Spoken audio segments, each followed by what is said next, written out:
Welcome to the Selah episode of the Christian Men at Work podcast. We're in between my interviews with Christian men. I talk about 5 things. S is something on my heart. E is an example of faith at work. L is logos, or a passage from Scripture related to work. A is an announcement. And H is a handy tip to help you be more effective at your work.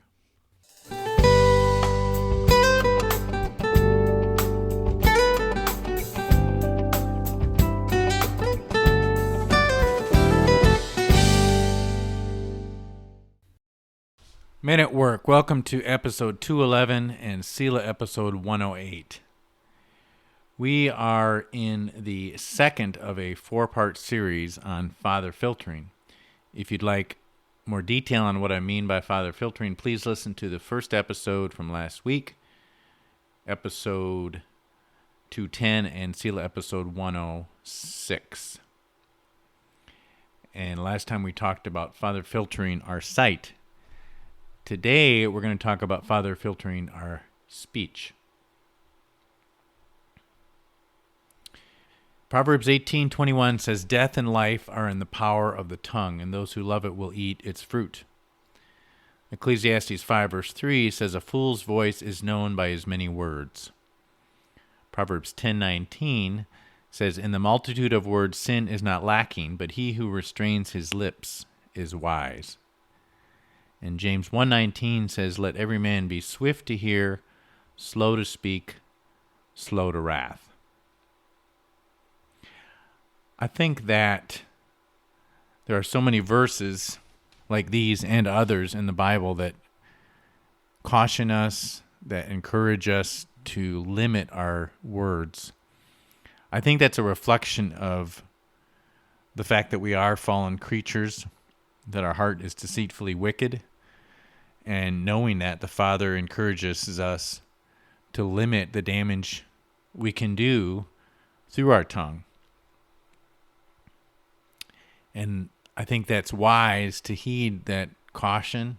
There are also benefits beyond not hurting someone by limiting your words, like allowing time and space for others to express themselves and to share their thoughts and encourage them in that way. But truly, if we can get better at filtering our speech through our Father and through His Word, this caution to limit our words doesn't necessarily have to be as strong. In other words, we can have more confidence that the words that we speak are actually bringing life and not death. My pastor said recently to a group during a prayer, he challenged the group to make sure that anything that we said that day would be more beautiful than silence. And I think that's a great way to think about it. I've talked in the past many times about the power of our speech, particularly in our work. One thing I don't think I've discussed, however, is the power of the father filter in reverse. Not only should we filter what we are about to say, we should also filter what we hear.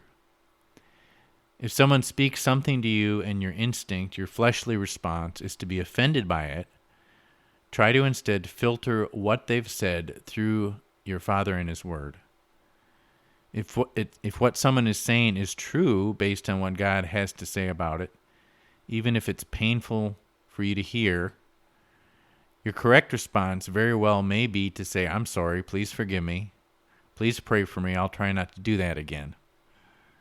And if what someone has said is not true or only a half-truth, filter out that portion that is not true, and if possible, try not to let it bother you.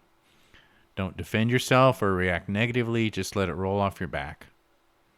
I realize that it's easier said than done to do this, especially when you've been conditioned to react to certain negative things spoken over you, but I believe this is so important that it's worth us trying to intentionally change the way we filter what we hear about ourselves and others in addition to what we say. And this idea of father filtering what we hear is something in particular I received from Dr. Joe Martin, at Real Men Connect. So here are my challenges this week for you to apply this concept of Father filtering our speech. And I have 3 challenges. If you want, you can simplify this by just picking one of the 3 to make it easier for the application. But here's number 1.